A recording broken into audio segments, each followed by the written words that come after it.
Augmentation dots and tenuto ties are two types of markings used to alter a note's duration. Now, what are these augmentation dots and tenuto ties? Well, let's have a look. Now, this is an augmentation dot. You always write the dot on the right side of the note. But what does this augmentation dot do? Well, it makes the note 1.5 times its normal length. Now this is important to remember. It makes the note 1.5 times its normal length. Now, as we have learned from our previous lessons,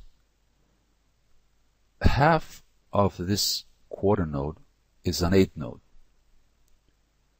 So if the dotted quarter note means that the note is 1.5 times its normal length, an eighth note would be added to the length of the quarter note. Now that's why this equation is right. A dotted quarter note equals a quarter note plus an eighth note. Now, with the same kind of reasoning, we can also say that a dotted quarter note equals 3 eighth notes. A dotted quarter note equals 3 eighth notes.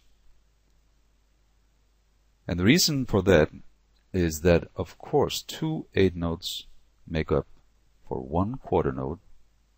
So this equation is really the same equation that we just looked at. Now let's listen to what a dotted quarter note sounds like.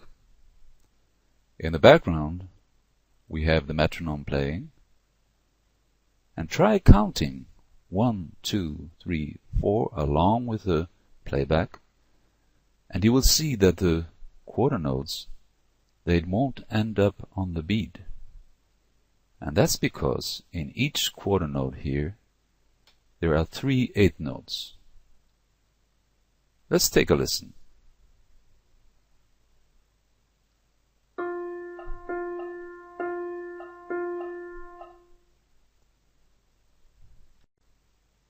Now these were the augmentation dots we have been talking about. But as we mentioned in the beginning of our lesson, there are 2 types of markings used to alter a note's duration. The other kind of markings are called tenuto ties.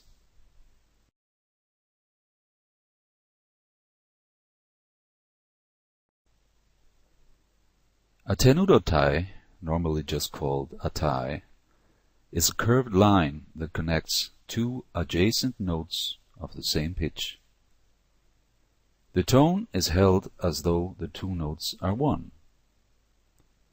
They are normally used to let the duration of a note travel across barriers, such as the measure line in this example here. First, let's listen to this example.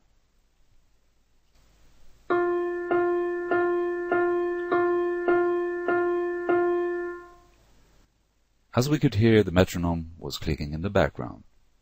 Now we will add a tenuto tie between the 4th note in the 1st bar and the 1st note in the 2nd bar.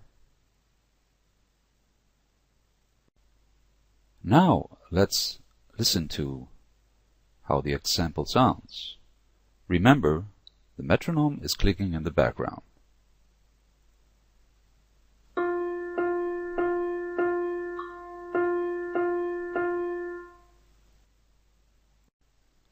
So were we able to hear in this example how these 2 notes were played as one. That was because of the tie here. Now, you cannot use a dot to lengthen a note over the bar line. So this is the way to lengthen a note across a bar line, by using a tie. Now in this example, I've changed the quarter note here into a half note. When we play this example, you will hear that from here on there will be 3 beats to one note. Now try counting when we play this example. Try counting 1, 2, 3, 4, 1, 2, 3, 4. And you will hear that from here on, this note will inhibit 3 beats of your counting.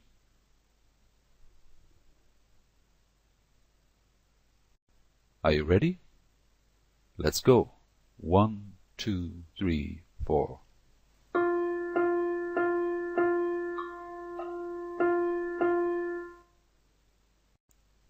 Now finally, I've changed the example so that the quarter note that used to be here is changed to a half note, tied to a half note.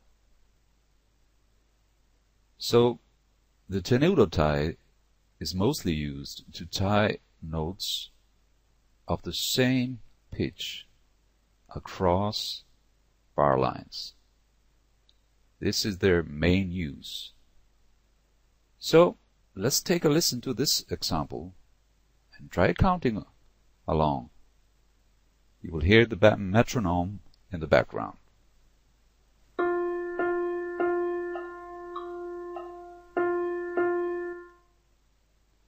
By now you're surely getting the idea, right? Very good. If not, just go back and study this at your own pace.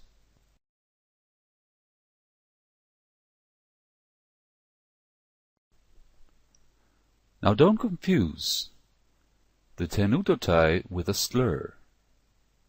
A slur is a curved line that connects notes of a different pitch. On this page here we have several slurs. This is a slur. It connects all these different notes. Now this is a second slur, and it connects all these notes. The same is applied here. Now the slur means a different thing than a tenuto tie. A slur indicates that the music is to be sung or played as smoothly as possible. There should not be any space between the notes within the slur. Now we haven't really seen any music sheets yet in these lessons. So this is the first music sheet that we see. And before we start talking about the slurs, let me explain some of the things you are seeing here. Now over here we have the title of the piece. It's called Little Piece and is from the album For the Young, and it's Opus 68 number 5. This was a way that composers used to number their works. The composer of this piece is Robert Schumann, and he lived from 1810 to 1856. Over here you can see the time signature. This C is the same as 4/4 time. The C is an abbreviation for common, which just meant a common rhythm. We will talk more about that later on. Here we have a treble clef and another treble clef here. Now this here, the curved line and the straight line, is a brace, as we talked about earlier. Oh, this little letter here, P, is short for the Italian word piano, which means softly. So this P means that the music should be played softly. Now this little number here, the number 6, is a bar number. It means that this bar is number 6. If we count the bars, 1, 2, 3, 4, 5, and then we have the 6th bar. In this piece of music, we have 2 staves going on at the same time. So, let's take a listen. And what we'll investigate in this example is slur and the staccato, which we will talk about in just a minute. So, now let's take a listen to a little piece from the album For the Young.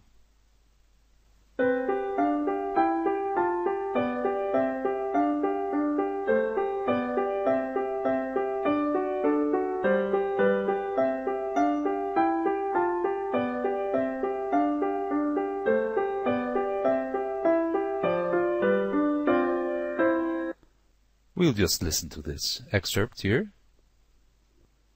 Now, going back to the slurs. As we talked about, a slur indicates that the music is to be sung or played as smoothly as possible. And if you listen to these notes here, you could hear that they are being played really smoothly. So, these slurs are to indicate that they should be played smoothly.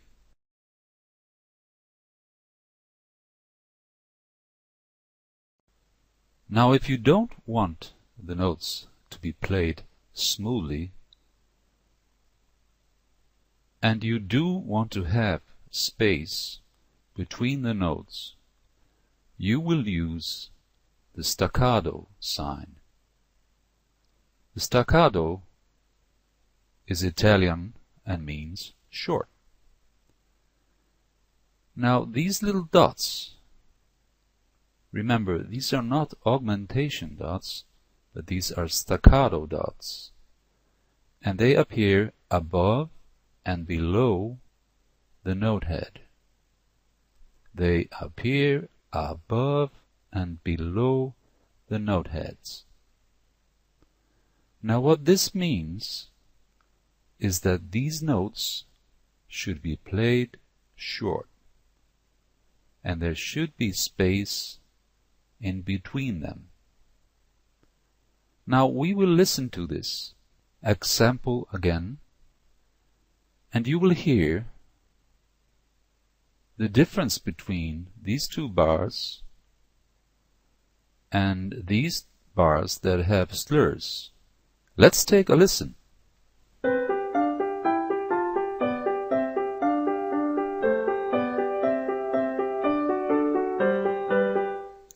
Can you hear the difference? Now if you can't hear the difference, simply rewind this lesson and listen to the place where the notes have slurs. As a matter of fact, you can always do that with these lessons. You can just simply back up and check out the things that are not completely clear to you. Don't worry if you don't understand everything right away. In time, all this will become clear to you.